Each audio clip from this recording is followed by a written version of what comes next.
Oh welcome welcome to my YouTube channel. आपको लग रहा होगा कि आज की वीडियो में ये मैम नोट क्यों लेकर बैठ गई। एक्चुअली मैं काउंटिंग कर रही थी कि लॉकडाउन तो चल रहा है लेकिन फिर भी सामान की ज़रूरत तो पड़ती है। डेली की लाइफ तो हमारी चल ही रही है ना, खाना पीना तो चल ही रहा है। तो कुछ सामान मंगवाना था इसलिए। फिर बैठे बैठे वैसे ही मेरे दिमाग में आया, अगर ये पैसे मेरे पास नहीं होते तो मैं अपने डेली ज़रूरत की चीज़ों को कैसे पूरा करती। क्या बिना पैसे के ये चीजें, ये डिमांड, ये इच्छाएं पूरी हो सकती हैं? जरा सोचिए। नहीं, यही तो आज का क्वेश्चन है। यही तो आज की जो टॉपिक है हमारा, वो इसी पे तो बेस्ड है। मनी। विदाउट मनी हम कुछ भी इमेजिन नहीं कर सकते। हमारी लाइफ का एक एक हिस्सा, एक एक रिक्वायरमेंट किस पे बेस्ड है? मनी पे। बिना मनी ना तो हम खा सकते हैं, ना हम पहन सकते हैं, ना हम एक अच्छी एनवायरनमेंट में जी सकते हैं। एक अच्छी लाइफ, ये एक डेली रिक्वायरमेंट, बेसिक अमेनिटीज जिसे हम बोलते हैं रोटी कपड़ा मकान, उसके लिए भी हमें किसकी जरूरत है? मनी की। तो इस मनी के बिना तो हम कुछ कर ही नहीं सकते। और इसी पे बेस्ड है आज का हमारा video, unit 2 macro economics, money and banking. So here will begin with a new topic. This is second unit, money and banking. Now first I just want to tell you how money is derived from. Money has no such type of history in which we can say that कि हम इस तरह से इसको use करते थे। आज की जो मनी आप यूज करते हैं किस तरह से होती है? पेपर नोट्स में। लाइक वी ऑल नो, ये हमारी मनी है। आज के टाइम की मनी हमारी इस तरह की दिखती है, हम इस तरह से यूज करते हैं। इसके साथ साथ जो मनी का फॉर्मेशन है हमारी लाइफ में, वो क्रेडिट कार्ड्स, डेबिट कार्ड्स भी हैं। तो यानी हम आज के टाइम में कैशलेस ट्रांजैक्शंस भी करते हैं। बट जब इंडिया की बात करें तो हमारी करेंसी किस सिंबल से देखी जाती है? रुपीस। यूएसए में यही मनी किस नाम से जानी जाती है? डॉलर। यूके में यही मनी किस नाम से जानी जाती है? पाउंड। तो ये सब कंट्री अपने अपने लेवल पे अपनी अपनी मनी का नाम रखते हैं, जिसके बेसिस पे डिसाइड करते हैं और अपनी वैल्यू ऑफ करेंसी को भी डिसाइड करते हैं, so that they can have their own transaction. तो अब मनी है क्या? मनी का जो ओरिजिन है, मनी वर्ड जिसको हम बोलते हैं, the word money has been derived from Latin word moneta. किससे आया? Moneta. Moneta is a term use for exchange of goods and services against currency, जिसके लिए हमने इसको यूज किया। राइट। तो सबसे पहली बात, लैटिन वर्ड से डिराइव हुआ है ना, क्या टर्म है? मोनेटा। अब अगर हम मनी को पढ़ने जाएं तो इसके पीछे एक हिस्टोरिकल इवोल्यूशन है। जो आज की पेपर करेंसी आप यूज कर रहे हैं, इसके पीछे एक पूरा हिस्टोरिकल इवोल्यूशन है। आज जो पेपर मनी हम यूज कर रहे हैं ना, पहले ऐसे नहीं होती थी। राजा महाराजाओं के टाइम की अगर हम बात करें तो क्या चलता था? Gold coin, silver coin, copper coin. और उससे पहले की बात करें, अगर आप सबने पिक्चर देखी होगी मोहनजोदाड़ो, ऋतिक रोशन की थी, ऑफ कोर्स फेवरेट होगा कईयों का। तो उस पिक्चर में आपने देखा होगा एक सिस्टम था अपनी गुड्स को बेचने का, गुड्स को खरीदने का। तब पैसे नहीं चलते थे, तब क्या चलता था? Goods to goods exchange. Means हम बात कर रहे हैं बार्टर सिस्टम की। So in this evolution, before it when there was a system known as barter system, जब मनी नहीं चलता था तो हमारी कंट्री में क्या चलता था? ऑल ओवर दी वर्ल्ड अगर हम बात करें तो क्या चलता था? Barter system. अब ये बार्टर सिस्टम है क्या? बार्टर एक्सचेंज है क्या? आज के टाइम में गुड्स एंड सर्विसेज खरीदना जितना आसान है, उतना ही बहुत समय पहले, जब हम बात करें सिविलाइजेशन जो हमारा शुरू हुआ, सिंधु सिविलाइजेशन, हड़प्पा सिविलाइजेशन, तब की अगर हम बात करें तो हमारे पास पैसे नहीं हुआ करते थे। C2C इकोनॉमी चला करती थी। C2C इकोनॉमी का मतलब है कमोडिटी टू कमोडिटी, यानी गुड्स टू गुड्स कमोडिटी चला करती थी। यानी हर एक के पास गुड्स के बदले ही गुड्स मिला करती थी। हम पैसे से उसको ट्रांजैक्ट कर ही नहीं पाते थे। तो एक्चुअली बार्टर सिस्टम क्या है, इसके कुछ फीचर्स मैंने यहाँ लिखे हैं, मैं आपको एक्सप्लेन कर दूं। Economic exchange without the use of money. सबसे पहला इसका feature, economic exchange. Economic exchange means all the productive consumption based activities which are exchanged between the public without the use of money, means goods to goods. Next, based on CC economy, means commodity to commodity economy, यानी goods के बदले goods की ही economy है. Third, goods were exchange for the other goods, एक good के बदले दूसरी good को एक्सचेंज करना. Fourth, need double coincidence of wants, ये इसका सबसे बड़ा की फीचर है. जब हमें बार्टर सिस्टम हमारी सिविलाइजेशन में चलता था तो उसका सबसे बड़ा की फीचर होना चाहिए था डबल कोइंसिडेंस ऑफ वांट. तभी ये बार्टर सिस्टम अप्लाई हो सकता था, जिसमें हम गुड्स के बदले गुड और सर्विसेज के. अब जैसे बात करें आज के टाइम में प्रोफेशनली लॉयर हैं, डॉक्टर्स हैं या टीचर्स हैं, अगर आपको अपनी सर्विसेज देते भी हैं वो अपनी, तो उसके बदले मनी लेते हैं, राइट. पर अगर उस टाइम की बात करें, सिविलाइजेशन जब हमारा स्टार्ट हुआ तो क्या होता था, तब मनी इतनी आसानी से, तब तो मनी था ही नहीं, तो क्या करते थे, 5 किलो गेहूं के बदले 1 घंटे पढ़ा दो, 5 किलो गेहूं ले लो, हमारा इलाज कर दो. इस तरह से ट्रांजैक्शन हुआ करते थे. तो सर्विसेज के बदले क्या मिलती थी, गुड्स.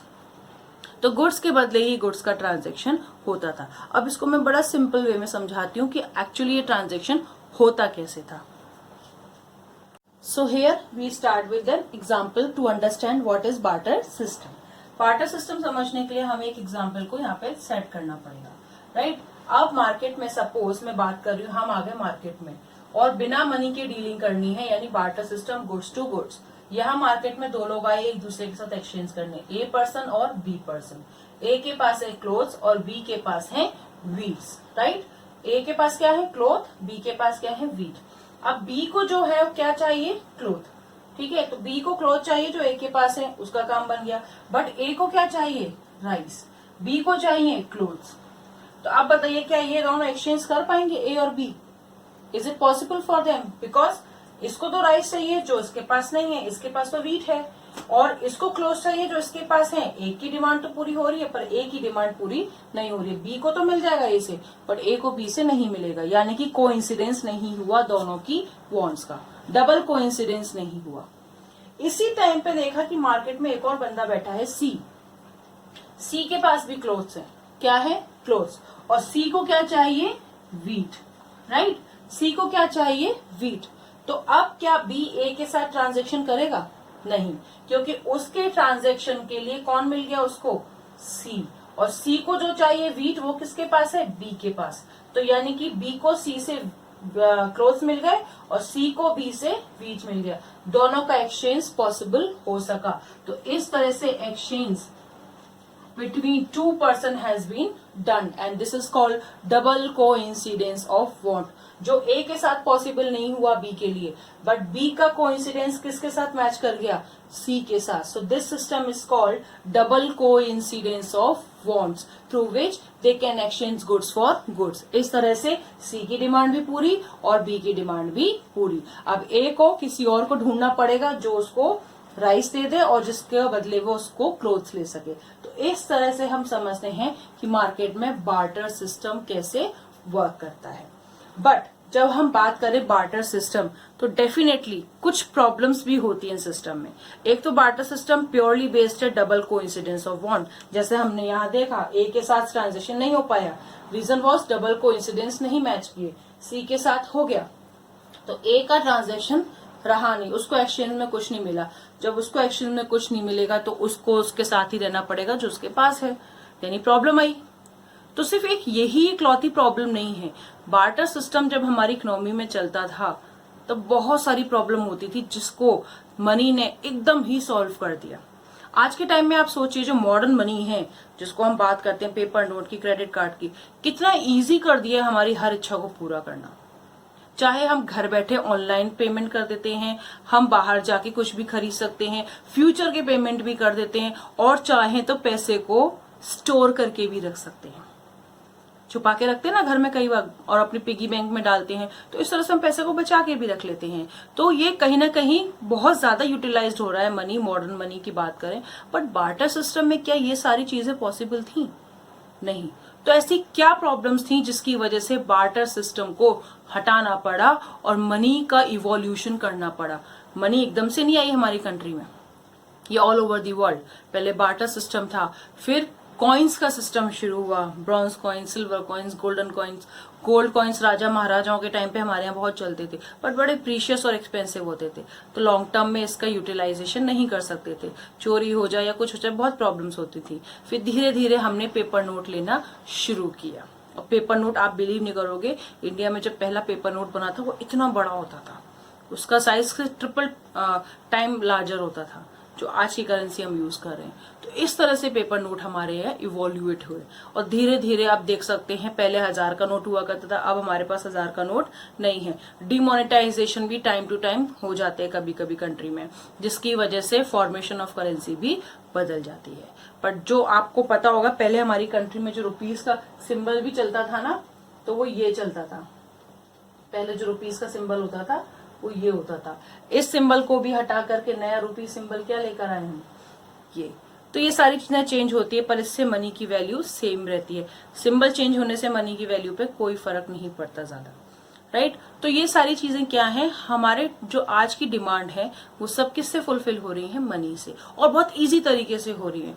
तो अब ये हमें समझना है कि ऐसी प्रॉब्लम्स क्या थी बार्टर सिस्टम में जिसकी वजह से मनी को लेकर के आना पड़ा, मनी का इवोल्यूशन हुआ, evolution of modern money system. किस कारण से हुआ, हिस्टोरिकल इवोल्यूशन क्या है इसका, बार्टर सिस्टम। बार्टर सिस्टम जो कि फेल हुआ कहीं ना कहीं कि कुछ लिमिटेशंस, कुछ प्रॉब्लम की वजह से, तब जाकर के हम क्या लेकर के आए, मनी। सो क्या है वो problem, will discuss.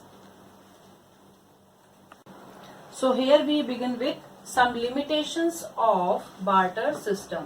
Barter system की क्या कमियां रही जिसकी वजह से मॉडर्न मनी सिस्टम हमारी कंट्री में इंट्रोड्यूस हुई। तो अब वो समस्याएं क्या थी, सबसे पहला जैसे हमारे एग्जाम्पल में था, ए और बी के बीच कोइंसिडेंस सेट नहीं हुआ, डबल कोइंसिडेंस नहीं हुआ, किसके बीच हुआ, बी और सी के बीच में। इसी तरह सबसे पहली प्रॉब्लम तो वही है कि lack of double coincidence of wants.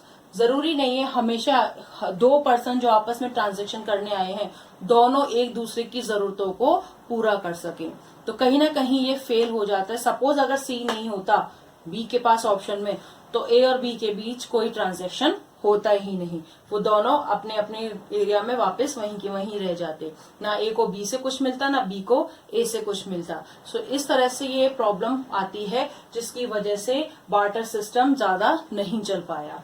That was lack of double coincidence of want. अब चलते हैं सेकेंड। फर्स्ट हो गया lack of common measure. Lack of common measure का क्या मतलब है, जैसे अगर हम अपने सेम एग्जांपल में बात करें तो क्लोथ जो है, क्लोथ का मेजरमेंट कैसे होता है, that you all know, cloth is measured through metre. Cloth का मेजरमेंट कैसे होता है, कपड़ा है ना, तो कपड़े को हम कैसे करते हैं, पर मीटर, यानी कि हम उसकी जो मेजरमेंट करते हैं वो किस में करते हैं, मीटर में। जबकि जो वीट है, वीट का मेजरमेंट किस में होता है, केजी में, राइट। तो अब आप बताइए अगर कोई लिक्विड चीज हमने लिया लाइक ऑयल, तो ऑयल का मेजरमेंट कैसे होता है, लीटर में। तो अब आप ही बताइए अगर मैं किसी के साथ गुड एक्सचेंज करने जा रही हूँ तो क्या उसका मेजरमेंट कॉमन मेजर है, एक वैल्यू जो मीटर में मेजर हो रही है, एक वैल्यू जो किलोग्राम में मेजर हो रही है, एक वैल्यू जो लीटर में मेजर हो रही है, यानी गुड्स आपस में अलग अलग हैं, तो उसको हम एक्सचेंज कैसे करें, पॉसिबल ही नहीं है एक्सचेंज करना। तो इस पॉइंट पर कहीं ना कहीं कॉमन मेजर मैच नहीं होते। हो सकता है 1 किलो गेहूं की कीमत 1 मीटर कपड़े के बराबर नहीं हो, बट हम एक्सचेंज कर लेते हैं, राइट। तो कहीं ना कहीं हम यहाँ पे प्रॉब्लम फेस करते हैं, किस चीज की, कॉमन मेजर की। अब अगर सपोज वो राइस और व्हीट के बीच में हो जाता तो कॉमन मेजर हो जाता, क्योंकि राइस भी केजी में होता है, व्हीट भी केजी में होता है, लेकिन राइस और क्लोथ और व्हीट और क्लोथ के साथ तो मेजरमेंट डिफर हो गया। सेम अगर व्हीट और ऑयल के बीच में मैं मेजरमेंट करने बैठूं, एक्सचेंज करने बैठूं, तो इन दोनों का मेजरमेंट अलग अलग है। तो कहीं ना कहीं ये प्रॉब्लम आती है जिसकी वजह से ये बार्टर सिस्टम फेल होता है, लिमिटेशन में चला जाता है, प्रॉब्लम्स में चला जाता है। Here we are going for the third problem. The third problem is problem for future exchange. कई बार ऐसा होता है कि जब हम गुड्स के बदले गुड्स को एक्सचेंज करने जा रहे हैं तो फ्यूचर पेमेंट कर देते हैं। फ्यूचर पेमेंट का डिसाइड करते हैं, बट क्या गुड्स के बदले गुड एक्सचेंज करने में फ्यूचर पेमेंट पॉसिबल है, फ्यूचर एक्सचेंज पॉसिबल है? लाइक मनी की अगर हम बात करें तो उधार का लेना देना चलता रहता है, बोरिंग और लेंडिंग ईजी हो जाती है, क्योंकि मनी लिया, इंटरेस्ट रेट के साथ हमने पे कर दिया, काम हो गया, हमें जो चाहिए सामान वो मिल भी गया। बट जब हम बार्टर सिस्टम की बात करें तो गुड्स के बदले गुड्स का एक्सचेंज अगर प्रेजेंट में नहीं हो रहा तो हम फ्यूचर का एग्रीमेंट साइन कर देते हैं। लाइक सपोज ए ने कहा बी से कि मेरे पास ए ने कहा बी से कि आपके पास अभी व्हीट नहीं है पर मुझे तो राइस चाहिए, तो आप फ्यूचर में मुझे राइस प्रोड्यूस करके दे देना। मैं आपको अभी क्लोथ दे देता हूँ, आप फ्यूचर में मुझे राइस प्रोड्यूस करके दे देना। बट हो सकता है बी फ्यूचर में आके मना कर दे कि मेरे पास राइस का प्रोडक्शन नहीं हो रहा, मेरे पास तो व्हीट ही है, क्लोथ वो ऑलरेडी ए से ले चुका, तो ए के लिए तो नुकसान हो गया ना, फ्यूचर पेमेंट पॉसिबल नहीं हुआ। उसने तो ट्रस्ट करके बी को दे दिया क्लोथ कि चलो ये मुझे एक महीने 2 महीने बाद राइस दे देगा, बट ऐसा नहीं हुआ, उसने नहीं दिया, डिसएग्री कर दिया। सेम अगर उसने दे भी दिया तो फ्यूचर में उसका पेमेंट कैसा आया? बात हुई थी कि 10 kg राइस दोगे पर उसने 5 kg दी, राइट? तो इस यहाँ पे प्रॉब्लम आ जाती है फ्यूचर पेमेंट की। तो यानी फ्यूचर पेमेंट पॉसिबल नहीं होता in terms of goods and services. अगर वो डिसएग्री कर दे, वो नहीं दे, लोन और बोरिंग तो हो ही नहीं पाते। तो इस तरह से गुड्स के बदले में लोन और बोरिंग पॉसिबल नहीं होते और फ्यूचर पेमेंट भी पॉसिबल नहीं हो पाते, because we can not trust for the future exchange. And this is why this problem was also another limitation of barter system, problem of future exchange. क्योंकि जरूरी नहीं है जो आप चाहें फ्यूचर के एग्रीमेंट पे वो आपको एज इट इज मिल जाए। लाइक अभी मैंने बताई दिया आपको, ए ने कहा कि आप मुझे फ्यूचर में 2 महीने बाद राइस दे देना 10 kg, पर हो सकता है बी उसको राइस ना दे 10 kg, या क्वालिटी खराब दे दे, या कम दे दे, या देने से ही मना कर दे कि मेरे पास है ही नहीं, प्रोडक्शन हुआ ही नहीं। तो इस पॉइंट पे नुकसान किसका हो गया? ए का। तो इस तरह से फ्यूचर पेमेंट रिस्की होते हैं, पॉसिबल नहीं हो पाते हैं under barter system. But money ने इस प्रॉब्लम को बहुत इजीली सॉल्व कर दिया। फोर्थ पॉइंट की बात करूं, lack of store value. You all know lack of store value. Cow के बदले व्हीट, हम 2 लोगों को एक्सचेंज करने जा रहे हैं, 2 कमोडिटी को एक्सचेंज करने जा रहे हैं 2 लोगों के साथ में, काउ के बदले व्हीट। तो क्या अगर मैं व्हीट को और काउ से बदल के ले आऊं तो क्या मैं काउ को स्टोर कर सकती हूँ, लॉकर में छुपा के रख सकती हूँ? Not possible. बट अगर यही मनी होता, मैंने व्हीट बेच करके मनी लाई होती, तो मैं आराम से लॉकर में रख सकती थी for future expenses. But cow को हम फ्यूचर एक्सपेंसेस के लिए नहीं रख सकते, क्योंकि वो तो एक लाइफ है, उस लाइफ के लिए हमें और मेहनत करनी पड़ेगी और काम करने पड़ेंगे। तो इस तरह से यहाँ goods to goods exchange impossible हो गया, क्योंकि गाय का एक्सचेंज व्हीट के साथ करके उसको स्टोर करना is not possible. Same for wheat और राइस, अगर हम एक्सचेंज कर भी लेते हैं तो व्हीट को हम स्टोर करके बहुत लंबे समय के लिए नहीं रख सकते, खराब हो जाएगा, विल कंज्यूम। तो इस पॉइंट पे आके इसकी स्टोर वैल्यू नहीं होती, ये इसका अनदर ड्रॉबैक है। Here we have the last problem of barter system, that is lack of divisibility. अगर मैं लैक ऑफ डिविजिबिलिटी की बात करूं तो क्या प्रॉब्लम है कि जो बार्टर सिस्टम में गुड्स के बदले गुड्स होते थे ना, वो इजीली डिविजिबल नहीं होते थे, डिवाइड नहीं हो पाते थे। कैसे, इसको समझना है। अब सपोज एक काउ की जो वैल्यू है वो है 100 kg। कितनी है? 100 kg। ए पर्सन के पास काउ है, बी पर्सन जिसके साथ उसको एक्सचेंज करने जाना है उसके पास है 50 kg व्हीट, ठीक है। और एक काउ की वैल्यू कितने के बराबर है? 100 kg व्हीट। तो क्या एक्सचेंज पॉसिबल होगा? क्या वो 50 kg के बदले आधी गाय लेके जा सकता है? नॉट पॉसिबल, क्योंकि उसकी कीमत तो 100 kg व्हीट है और 100 kg तो उसके पास है नहीं, 50 kg है। तो क्या ए आधी गाय थोड़ी ना देगा, डिवाइड थोड़ी ना करेगा गाय को। तो क्या प्रॉब्लम आ गई? Lack of divisibility. अब सपोज ये मैं मनी की बात करूं, बी के पास 50 kg व्हीट है, लेने आए हैं हम 100 kg व्हीट, नहीं है 100 kg की शायद 10,000 रुपए हैं, लेकिन इसके 50 kg व्हीट है, तो हम क्या करेंगे? 5,000 दे करके 50 kg व्हीट ले जाएंगे, डिवाइड हो गया, मनी से प्रॉब्लम सॉल्व हो गई, कोई दिक्कत ही नहीं आई। बट आधी काऊ दे करके, आधी गाय दे करके उसके बदले 50 kg व्हीट लाना नॉट पॉसिबल, तो डिवाइड नहीं होता। पर मनी के साथ ये प्रॉब्लम इजीली सॉल्व हो गई। right? So these are the few drawbacks because of which barter system was not successful in the economy for economical exchange. Economical exchange के लिए बार्टर सिस्टम इन्हीं कारणों से फेल हो गया. क्या क्या है कारण, वापस से समझ लेते हैं. Lack of double coincidence of want, I told you already. Lack of common measure, metre, KG, litre, cow, horse, इनकी कोई कॉमन मेजर नहीं है जिसके बदले एक दूसरे को हम चेंज कर सके. Problem of future exchange, future में एक्सचेंज पॉसिबल नहीं होता क्योंकि इनको फ्यूचर में हम संभाल के नहीं रख सकते, इनकी डिमांड को कैरी नहीं कर सकते. फिर लैक ऑफ स्टोर वैल्यू, इन्हें कहीं छुपा कर या स्टोर करके लॉकर में सिक्योर करके नहीं रख सकते.